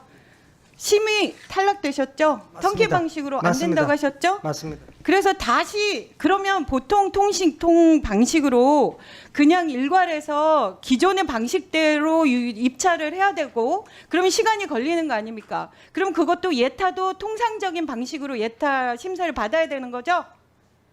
맞습니까? 답변해 주세요. 예, 아니요로. 네, 맞습니다. 예. 그러니까 그거를 다시 안 하겠다고 하면서 턴키 방식으로 다시 심의를 받겠다 이렇게 얘기하고 계신 거죠? 턴키 방식으로 재추진을 지금 하고 있습니다. 그러니까요. 예, 일주일 안에 하겠다고 저희한테 보고가 왔어요. 근데 이게 심의 결과의 내용에 따라 보면 이게 다시 신청을 한다고 해도 받아들여질 것 같지 않습니다. 맞죠, 실장님? 네. 좀 새로운 공법이 없어서 그랬다는 게 주요 이유였거든요. 공기만 단축하려는 거 아니냐. 그래서 새로운 공법을 우리가 하겠다는 걸 보완해서 다시 심의를 신청할 계획으로 있습니다. 지금 이 상황에서 일주일 안에 새로운 공법을 다시 넣는다는 것 자체도 코미디고요. 그렇게 하는 것도 사실은 기만적인 거죠. 애초에 건축 안에 무슨 그런 공법이 새로 도입이 되겠습니까? 그냥 건물을 신축하는 건데 결국은 이게 예타 면제를 받아보기 위한 방법으로 채택된 거잖아요. 당연히 안 되는 겁니다. 그러면 지금 이 상황에서 1년 이상 이게 연장이 되는 거예요. 그러면 실제로 필요한 증원이 늘어나서 제가 너무 열받아가지고 증원이 늘어나서 실제로 필요할 때는 건축이 아예 되지도 않는 거예요. 지금 상황은. 거기다가 이건 국립대고요. 그래서 8군데가 다 정지돼 있는 상태입니다. 거기다가 사립대도 재정 지원을 엄청 해주겠다고 얘기했어요. 마치 100% 다 될 것처럼. 그런데 저희가 확인해 보니까 계명대 같은 경우는 400억을 신청했는데 실제 배정된 금액은 34억에 불과하고요. 연세대도 1000억을 신청했는데 264억에 불과합니다. 이 모든 것들을 장관님이 다 체크하고 계셨어야죠. 왜냐? 정원은 이미 1,500명이 늘어나 있고 그러면 당장 필요한 것들이 교육시설이 부족하다면서요. 근데 이게 제때 아무것도 되지 않는데 여기서 저한테 우리한테 질을 확보하겠다 이렇게 얘기하시면 이건 진짜 대국민 사기극입니다. 저는 교육부 장관님이 이 문제에 대해서 책임지셔야 된다고 생각합니다. 1년 동안 의대 하나도 안 되고 전공의도 1000 몇백 명 중에 200 몇 명 나와가지고 수많은 국민들이 어떤 식으로 자기의 본래의 수명이 유지될 수 있는 것도 단축돼서 일찍 돌아가셨는지 그런 기록도 하나 남아있지 않죠. 저는 이게 몇 년 동안이라도 다 밝혀져야 된다고 생각하고 그 과정 속에서는 여기 뒤에 계신 교육부 전문가 공무원들도 이 문제들에 대해서 2,000명을 그렇게 무리하게 추진해서 이런 문제가 생길 거라는 거를 당연히 계속 건의했어야 하고 장관님은 더 건의했어야 하고. 네, 뭐 저희가 이제 교육부 입장에서는 2,000명이 결정된 이후에 사실 이제 배정된 인원의 50에서 100%로 좀 유연하게 적용하자는 것도 저희가 됐습니다. 건의를 했고요. 그거를 네. 관철시키지 못하셨잖아요. 그리고 사립대 교원 임용률도 엄청 낮습니다. 공무원 과정에서도 아무것도 되고 있지 않아요. 사립대들 임용이나 사과하셔야 됩니다. 네, 그런 것들은 뭐 진행이 되고 있습니다. 그래서 네. 진선미 의원님 수고하셨습니다. 다음은 강경숙 의원님 질의해 주십시오. 네, 이주호 장관님, 저는 유아 사교육비에 관련된 질의를 하겠습니다. 네. 제가 오늘 슬라이드를 많이 준비해서 슬라이드 보시면서 쭉 따라가시면 좋겠습니다. 네. 유아 사교육비 문제는 사실상 사각지대에 놓여 있었습니다. 근데 이것이 어제 오늘의 일이 아니에요. 잘 보시면 2017년도에는 시험 조사를 했고 그다음에 2018년도에 본조사를 했는데 하기로 약속을 했는데 하지 않았고 2017년도에는 시험 조사를 했으나 미공개했습니다. 제가 지난 2월 달에 질의할 때 이거 작년에 2024년도에 5억 6천을 들여서 통계청하고 교육부가 같이 시험 조사를 했으니 좀 보고를 해달라, 공개를 해달라 해서 하셨어요. 그런데 본조사에 대한 계획은 없으시고 예산도 잡지 않으셨습니다. 그러니 올해 본조사가 이루어지지 못하게 되어 있어요. 예산도 세우지 않으셨고. 자, 그래서 제가 올해, 그 다음 슬라이드 보여주세요. 올해 2024년도 유아 사교육비 시험 조사한 결과를 보니까 7, 8, 9월 3개월 동안에 사교육부 청획이 8,154억 원입니다. 자, 시간을 잘 보시죠. 한 주에서 아이들이 5.6시간을 사교육을 받고 참여율은 거의 50%에 가까운데 전체 연간으로 환산해 보니까 3조 3천억 원이 든 겁니다. 자, 장관님 이 수치 어떻게 생각하세요? 예, 저희도 뭐 말씀 주신 대로 유아 사교육비는 조속히 좀 조사돼서 발표돼야 된다 하는 그런 입장이었고요. 그래서 네, 알겠습니다. 그다음 슬라이드 한번 보여주세요. 자, 이거 너무너무 창피한 보고서입니다. 2025년 OECD 보고서인데요. 한국에 태어나지 않은 미래입니다. 사교육비 지출을 우리 한국의 사교육비에 대해서 전 세계적으로 관심을 가지고 있는 보고서인데요. 황금 티켓 증후군이라는 말이 나옵니다. 무슨 뜻이냐? 거의 모든 학생들이 사교육에 다 달겨들어서 참여를 하는데 승리를 거머쥐는 학생들은 아주 소수만 있다는 것이죠. 얼마나 국가적으로 큰 손실인지 모른다. 한국이 지금 이런 짓을 하고 있다. OECD가 주목하고 있는 보고서를 냈어요. 그 다음 슬라이드 보여주시죠. 자, 보시면 제가 아까 장관님께서 이거 3조 3천억 원 그거 잘 살펴보겠다고 하시는데 사교육에 대해서 제가 이제 비교를 한번 해보겠습니다. 장관님 디지털 특교 AI 그거 뭐 관심 있는 거 누구나 다 이제 전국 국민들이 다 알 건데 교원들 연수하는 데만 해도 3,293억 원을 쓰셨어요.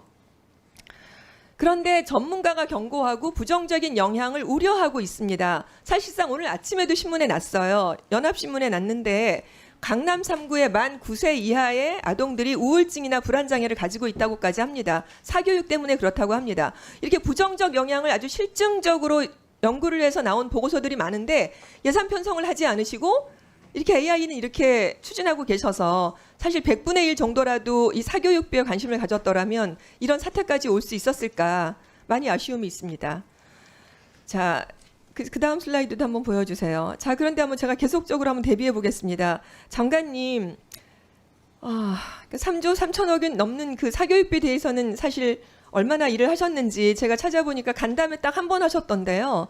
자, AIDT에 대해서는 어떻게 행보를 보이셨냐면 기자들과 함께 대구에 팸투어를 가셨더라고요.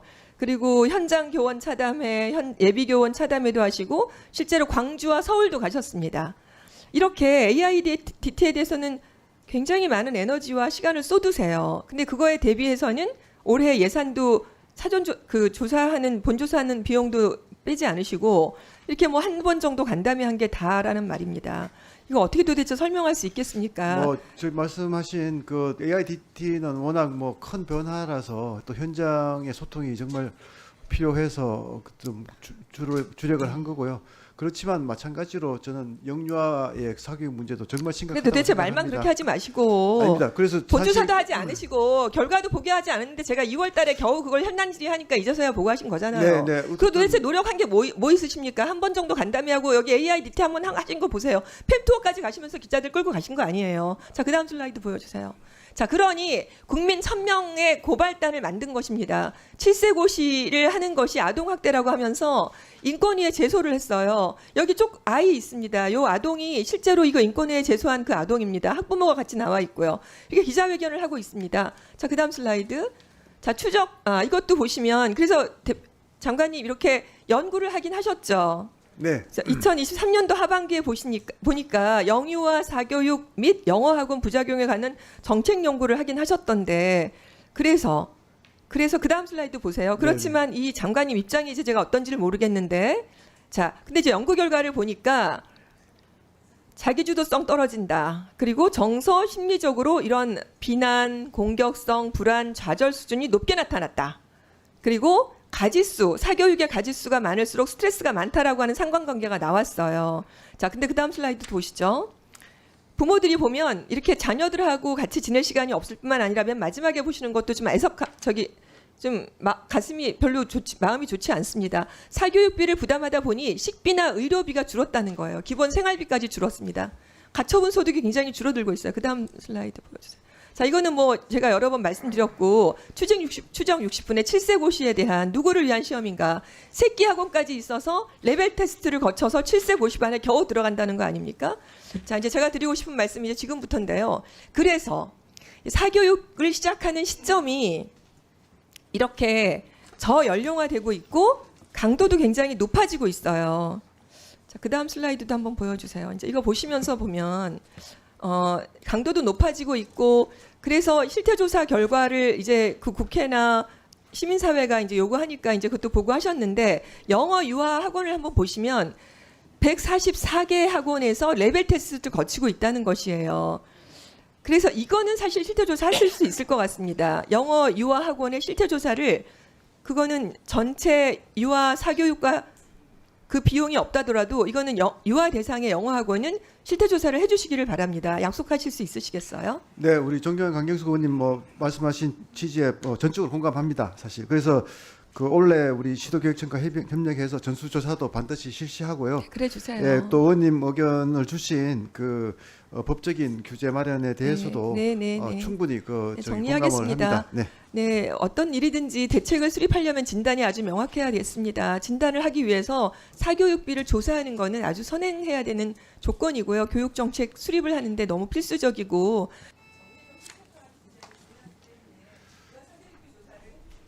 네, 뭐 전적으로 공감을 하고요. 그 부분에 대해서 원 씨가 잘 협의해서 뭐 저희가 그 예산 부분은 좀 확인을 해보겠는데요. 저희가 올해도 전적 그 전수조사를 철저히 하도록 하겠습니다.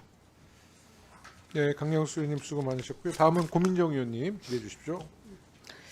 아까 잠시 화기애애한 분위기를 보면서 저는 좀 낯설었습니다. 어쨌든 탄핵당한 정부의 장관이신데 우리가 너무 순하게 했나 하는 생각도 들고 저는 장관님의 인간적인 개인적인 면에 대해서는 굉장히 존경합니다. 참 좋으신 분이란 생각은 듭니다.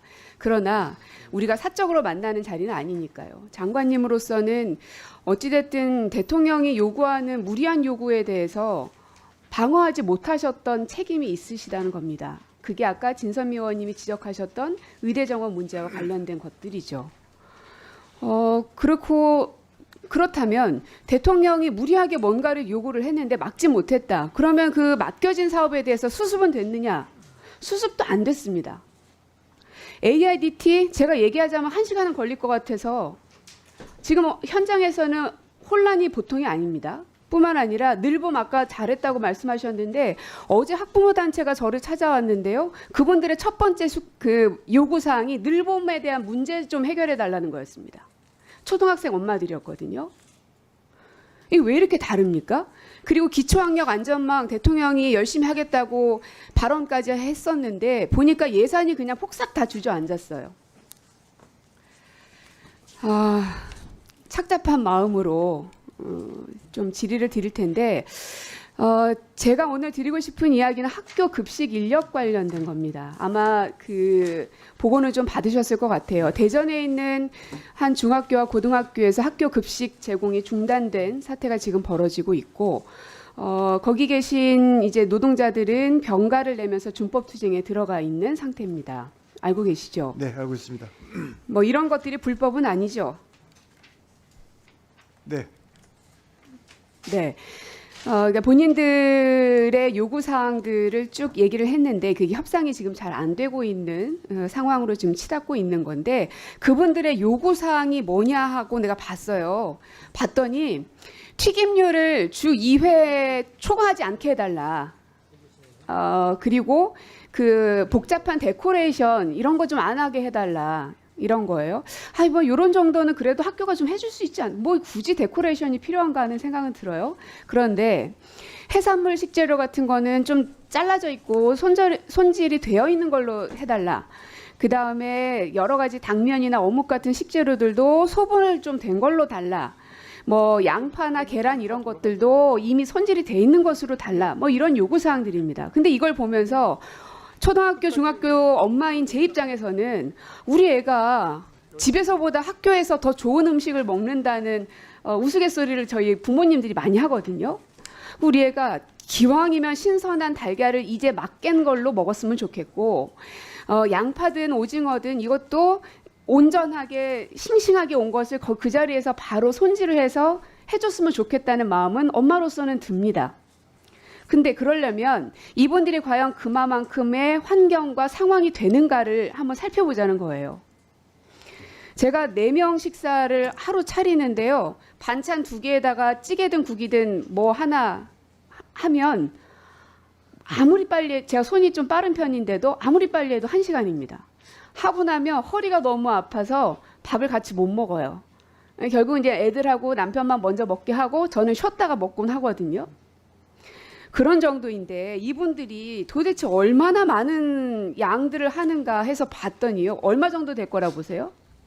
뭐 많이 고생들 하시는 걸 잘 알고 아니 있습니다. 식수 인원이 몇 명이나 된다고 보세요? 1인 조리사 1인당 그 감당하고 있는 학생 수가 뭐 제가 정확한 숫자는 제가 못하고 있습니다. 얼마쯤 되면은 적정할 거라고 보세요? 그냥 상식적으로 한번 얘기해 보자는 거예요. 뭐 20-30명. 예. 자료 좀 보여주세요. 우리 국회를 제가 살펴봤어요. 국회의원 회관이 그래도 좀 여러 사람들이 먹는 곳이어서 봤습니다. 그랬더니 회관이 조리사 1인당 식수 인원이 84명입니다. 그리고 서울청사 1인당 식수 인원이 54명, 57명 이쯤 돼요. 자, 이것도 우리 저 장관님이 상상하신 것보다 훨씬 많기는 하죠. 이게 어쨌든 현재 상황은 이렇습니다. 그럼 학교는 어떠냐? 그 다음 거 보여주세요. 경기도는 153명입니다. 서울은 137명이에요. 아니 이런 상황에서 계란도 다 깔아, 양파도 다 깔아, 오징어도 다 손질해라. 그게 가능해요? 저는 이 급식 조리사들께서 단식 그 투쟁까지 하신다고 해서 얼만큼 환경이 안 좋길래, 얼만큼 임금 상황이 최악이길래 그런가, 그냥 통상적인 그런 투쟁인 건 아닌가 하는 의심을 갖고 이거를 들여다봤습니다. 봤더니 이 지경이에요. 이런 데서 어떻게 그게 가능하냐는 겁니다. 그러다 보니 어떤 현상이 벌어지냐, 사람들이 조리사를 안 와요. 그래서 지금 현재 그 결혼 상태가 엄청나게 심각해서 서울, 울산, 제주는 그 채용이 안 돼가지고요. 미달률이 50%입니다. 조리사들이 더 이상은 학교 급식 조리사로 안 오는 거예요. 이 사람들이. 왜? 혼자서 150명을 감당할 정도의 노동을 해야 되니까. 그럼 그분들이 그만큼의 돈은 받냐? 최저임금이 1030원이잖아요. 시간당. 이걸 계산해 보면 월 209만 6,270원이에요. 이건 최저임금입니다. 그죠? 이만큼을 주라는 게 아니잖아요. 그런데 이 급식 조리사들 1년차 기본급을 받더니요. 최저임금 안 돼요. 206만 6천 원으로 계산이 나오더라고요. 아니, 임금은 국가에서 주라는 최저임금조차도 안 맞춰주는데 일하는 양은 장관님이 생각하시는 것보다 수배로 많은 정도를 일해야 되는 상황에 처해 있는 상황입니다. 그래서 제가 지금까지는 막 이런 상황들을 저도 너무 화가 나가지고 장관님께 말씀을 드렸지만 한번 해결책을 찾아보자고요. 도대체 조리사 1인당 가능한 식수인원이 몇 명인가? 국회는 80이고 정부 청사는 50명인데 지금 학교는 150이잖아요. 그럼 몇 명이 적정한가를 보려면 뭘 해야 됩니까? 연구를 해. 그래서 제가 장관님께 요청드리는 거는 이 식수인원이 몇 명이 적정한가를 교육부가 좀 연구 영역을 해주십시오. 그럼 예산 얼마 안 되잖아요.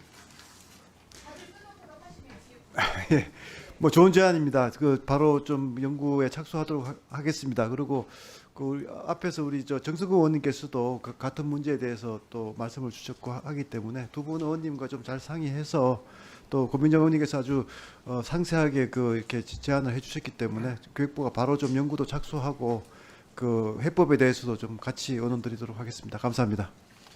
네, 고민정 의원님 수고하셨고요. 그 지금 이제 세 분의 의원님들이 오전 질의를 기다리고 계신데 이 세 분 의원님의 질의를 마치고 점심 시간을 갖도록 하겠습니다. 그 대략 한 12시 반까지 질의를 마치고 2시 30분 무렵에 저희가 그 오후 질의를 다시 진행하도록 하겠습니다. 참고하시기 바라겠습니다. 다음은 김문수 의원님 질의해 주십시오. 예, 순천갑 김문수 의원입니다. 방금 고민정 의원님 관련해서 제가 좀 전에 그 학교 비정규직 그 노동자들 토론회를 하다 왔거든요. 예. 거기서 이제 관련된 정보 중에 이제 급식조리원이 그러니까 채용 자체가 안 된다 그러지 않습니까 지금? 그 이유가 뭐 당연히 이제 강도 높은 노동에 임금이 적으니까 그러겠죠. 그럼 그걸 해결해 줘야 되지 않겠습니까? 그리고 좀 비상식적이라고 생각되는 것 중에 하나가 뭐가 있냐면 이제 방학 중에 아무래도 이제 학생들이 당연히 안 나오니까 일을 안 하니까 무임금 이렇게 돼 있나 봐요. 근데 학교 선생님들은 방학 중에 월급 받잖아요. 좀 너무한 거 아닙니까? 그러니까 이런 비상식적인 거를 우선 좀 해결을 해야 될 것 같아요. 방학이니까 이제 학생들 없으니까 그 월급을 안 줘버리니까 그게 이제 전체적으로 평균적으로 잡으면 예 임금이 이제 너무 적어지는 거기 때문에 어떻게 생각하십니까 그 부분? 예, 그 지금 뭐 학교 급식 문제 또 조리원 분들의 그런 그 문제에 대해서 오늘 많은 의원님께서 지적해 주셨기 때문에 그 부분에 대해서 좀 그 교육청하고도 한번 긴밀히 좀 협의를 해보고 또 교육부 내에서도 아까 지적하셨듯이 뭐 자체 연구도 좀 하고 또 의원실과 협의해서 좀 방안을 빨리 찾아보도록 어쨌든 하겠습니다. 가장 비상식적인 것이 그거 같습니다. 방학 중에는 선생님들한테는 월급을 주고 이런 급식 조리원들은 안 준다. 요거부터 좀 개선할 수 있겠습니까? 그 부분도 저희가 좀 심도 있게 한번 검토해 보도록 하겠습니다. 예, 좀 그래야 될 것 같습니다. 그런 부분부터. 그리고 이제 이런 게 예를 들어서 뭐 선생님도 월급을 안 받기 때문에 안 준다 이러면 또 납득을 조금 그나마 하는데 선생님들은 방학 중에도 받고 자기들이 안 받다 보니까 더 이런 거에 대한 어떤 문제의식이 큰 거고 좀 문제가 심각하다 이런 생각이 듭니다. 그러니까 단순한 것부터 좀 고쳤으면 좋겠습니다. 그리고 유치원 교사 처우 개선이 3만 원 인상이 됐죠. 유치원 25년에 3만 원, 85만 원에서 80만 원. 근데 이제 보육교사는 이게 인상이 안 됐어요. 알고 계십니까? 예, 뭐 좀 아직까지 좀 유치원 교사, 보육 교사의 차이가 좀 있는 부분들을 네. 알고 있는데요. 최대한 빨리 좀 그 이것도 마찬가지입니다. 아니 뭐 같은 어린이집 유치원 똑같이 맞습니다. 아이들 하는데 유치원 교사는 3만 원 올려주고 어린이집은 안 올려주니까 또 이것도 당장 눈에 띄게 비교가 되지 않습니까? 예, 최대한 좀 격차를 빨리 네, 해소하도록 이런 하겠습니다. 좀 아주 상식에 너무 어긋나는 것들을 바로바로 좀 개선을 하면 좋겠습니다. 알겠습니다. 언제 개선할 수 있겠습니까? 지금 이거는? 바로 좀 검토해 보겠습니다. 네, 이것도 좀 개선해 주시고요. 그 다음에 이제 의대 관련해 가지고 24년도 딱 1년 전에 3월 20일 날 2시에 의료계획 관련된 이제 한덕수 총리 그리고 우리 이주호 교육부 장관님 그다음 최상목 경제부총리 그리고 복지부 장관 이렇게 네 분이서 이 발표 중에 이걸 합니다. 의대가 없는 광역단체인 전남의 경우 지역 내 의견이 충분히 수렴되고 절차에 따라 신청이 이루어지면 정부가 신속히 검토하여 추진해 나가겠다. 그래서 하라는 대로 해가지고 순천대 목포대 대학이 2개나 되니 한 군데로 대학 통합까지 해가면서 지금 의대를 배정해달라고 신청을 했지 않습니까? 근데 이 약속이 전혀 안 지켜졌잖아요. 1년 넘도록. 이 부분에 대해서 좀 사과를 하셔야 되는 거 아니에요? 이조 장관. 예, 우리 존경하는 김무수 의원님께서 뭐 그 상임위에서 여러 번 또 지적을 해주시고 정부도 사실 거기에 따라서 좀 많은 검토를 했습니다만 뭐 잘 아시는 바와 같이 정원 문제가 워낙 어렵게 진행되다 보니까 특히 이제 저 전남의 그런 그 의대 신설 요구를 저희가 충분히 이 부응하지 못한 부분에 대해서 정말 안타깝고 죄송하게 생각합니다. 결국 그렇다고 생각합니다. 이게 이제 그 국민들은 이렇게 자기들 살을 깎아가면서 뼈를 깎아가면서 대학 통합까지도 막 이렇게 하는 헌신으로 다 정부가 하라는 대로 정말 따르고 이렇게 하고 있는데 정작 정부에서는 너무 뭐 내란 계엄을 하질 않나 엉망으로 한 바람에 이렇게 됐지 않습니까? 그래서 이런 부분은 저는 이제 그렇게 생각합니다. 사람이 좀 양심들이 있었으면 좋겠다는 생각을 하는 게 이런 부분에 대해서 늘 국민들한테 죄송하다. 최소한 이런 얘기를 하거든요. 물론 이런 건 있습니다. 너무 큰 죄를 저질러버린 사람들은 죄송하다는 말을 안 해요. 왜 그러냐면 그 무기징역으로 살아야 될 정도로 큰 죄를 저질러버리니까 죄송하다고 한 순간 그 유죄 확정이 너무 커져가지고 알면서도 일부러 안 하거든요. 이주호 장관님은 그 부분에 해당되세요? 안 되세요? 안 되시면 사과하셔도 되잖아요. 방금 뭐 이 부분에 관해서 사과를 했으니까 그렇게 받아들이도록 하겠습니다.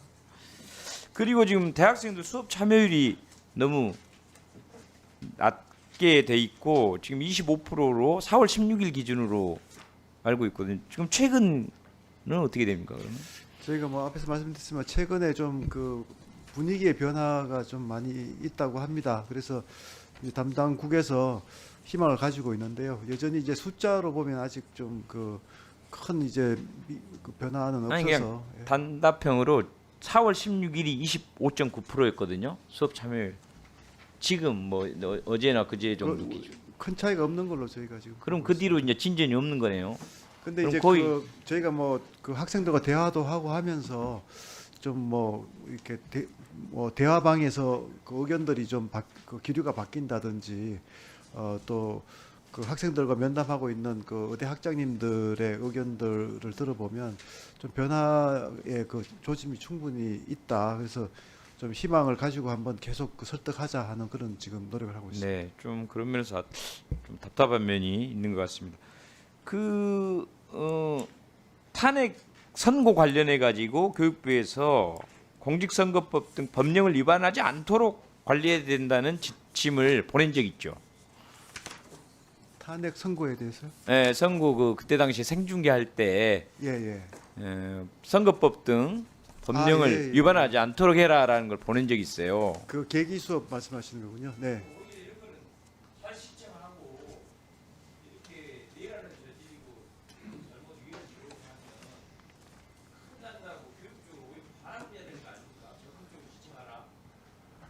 예, 뭐 앞에서도 이제 그 민주 시민 교육에 대한 지적이 있었습니다만, 하여튼 이 부분에 대해서는 이 교육부가 또 이제 우려가 있는 부분도 있고 했기 때문에 이제 공문을 보낸 거고요. 뭐 하지 마라 하는 그런 취지는 아니었습니다.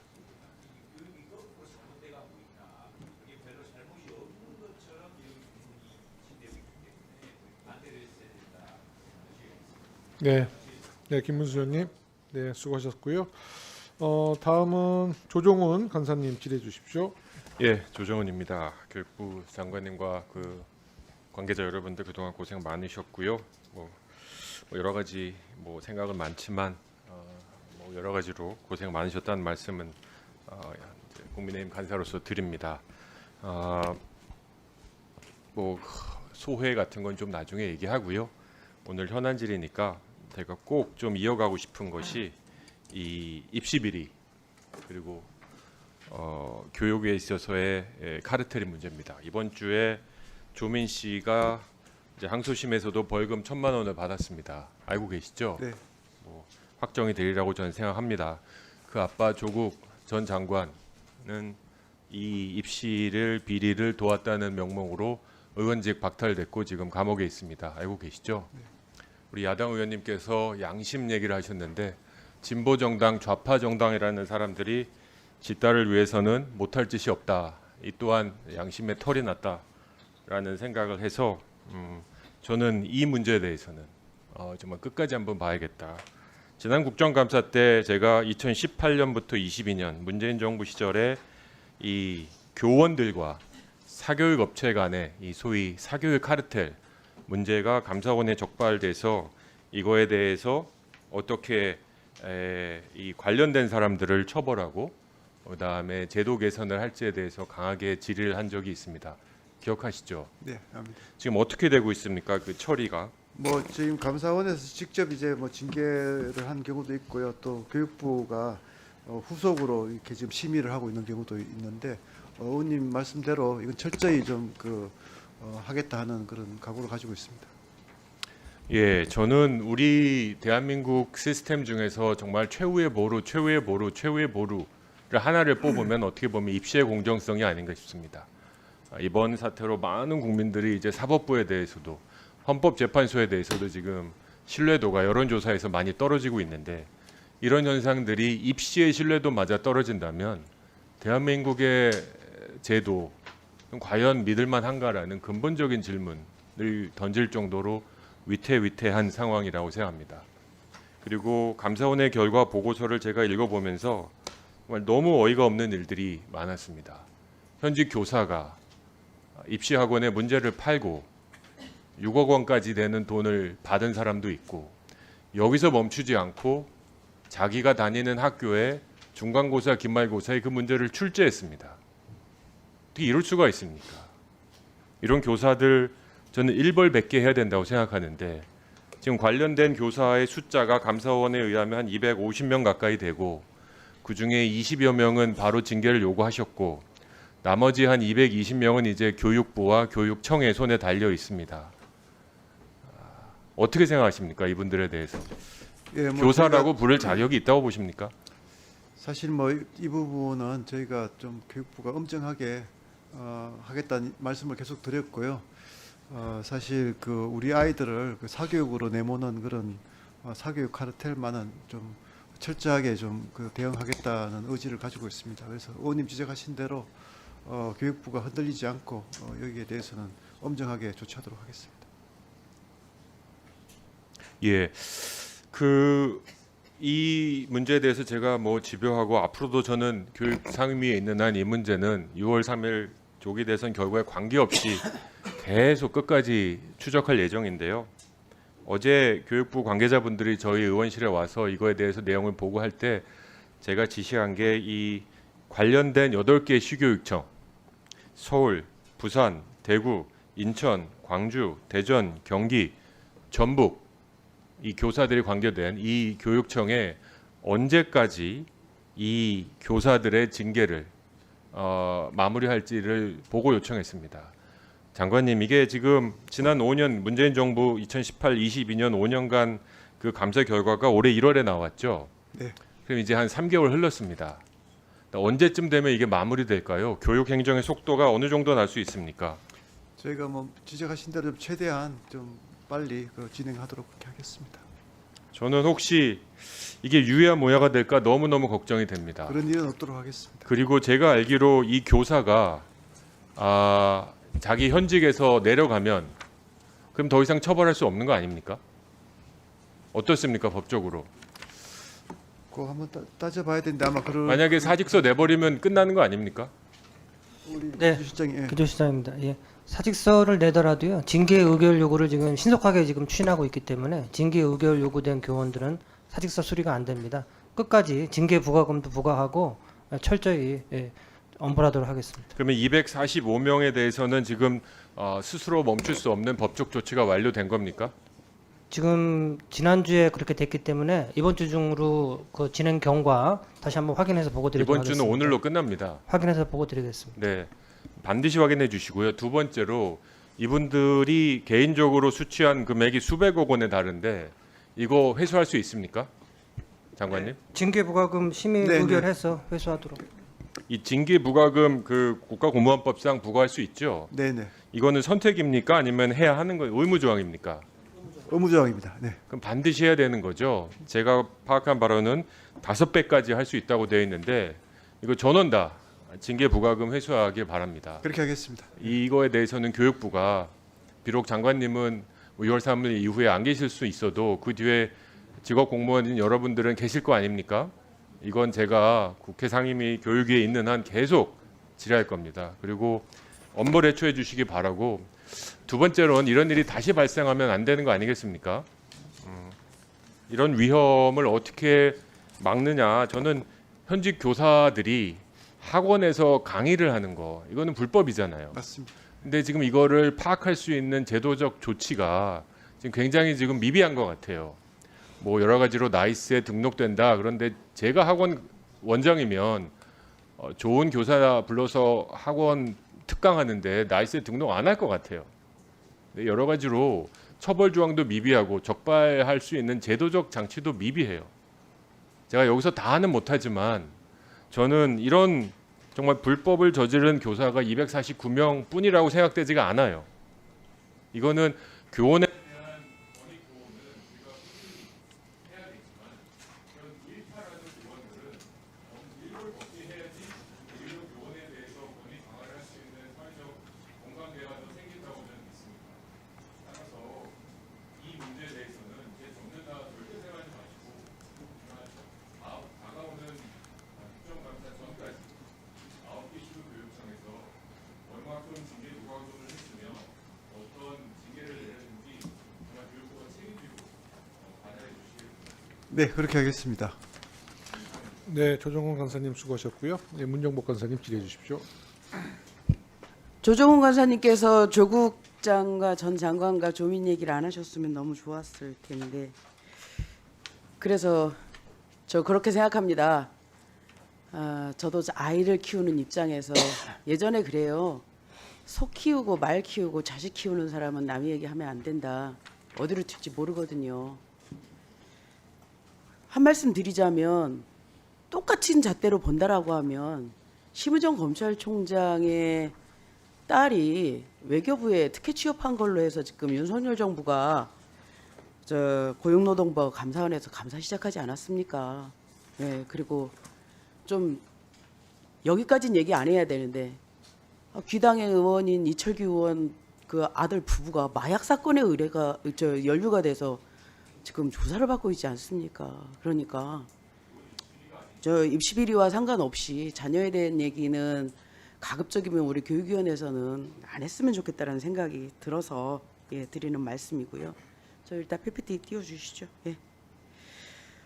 제가 그 MBC 뉴스를 보고 파주에 있는 한민고등학교를 진선미 의원님과 김준혁 의원님과 그리고 경기도의 교육위원님들과 함께 다녀왔습니다. 혹시 장관님 한민고등학교에 대한 보고 받으셨습니까? 네, 좀 안타깝게 생각하고 있습니다. 예. 총체적인 양국이더라고요. 이제 뭐 이 학교의 설립에 그 근거는 들으셨을 거예요. 국방부가 850억을 대고 당연히 공립학교로 가야 알고 되는데 있습니다. 사립학교로 갔던 것들이 이제 첫 번째 단추가 잘못 끼워졌던 거고, 그렇다라고 하면 일단 사립학교로 갔다 하더라도 이사진이나 교직원들이 제대로 된 분들이 오셔서 학교를 잘 운영했어야 되는 게 맞죠.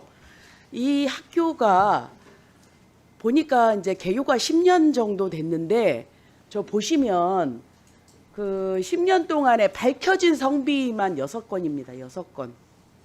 밝혀진 성비만. 한 건만 일어나도 정말 난리가 나고 그럴 상황인데, 이 학교는 밝혀진 것만 6개고요. 졸업생들 말을 들어보니 이건 드러난 거는 세 발의 피라고 얘기를 하는 거예요. 한민고등학교가 일명 우리가 말하는 스카이도 많이 가고 육군사관학교도 많이 가는 아주 그 뭐라 그러나 입시에서는 굉장히 그 뛰어난 학교더라고요. 그런 학교에서 이 1000명의 학생이 있는데 이런 일들이 비일비재하게 일어나는 거예요. 그래서 교장선생님께 물어봤어요. 전수조사 하셨습니까? 이런 일이 이렇게 빈번하게 일어나는데 한 번도 하지 않으셨다라는 거예요. 한 번도. 장관님 이해가 되시는 상황이세요? 저도 이제 보고를 받고 참 충격을 많이 받았습니다. 사실 의원님 그 지적하신 거에 대해서는 정말 그 안타깝게 생각을 하고요.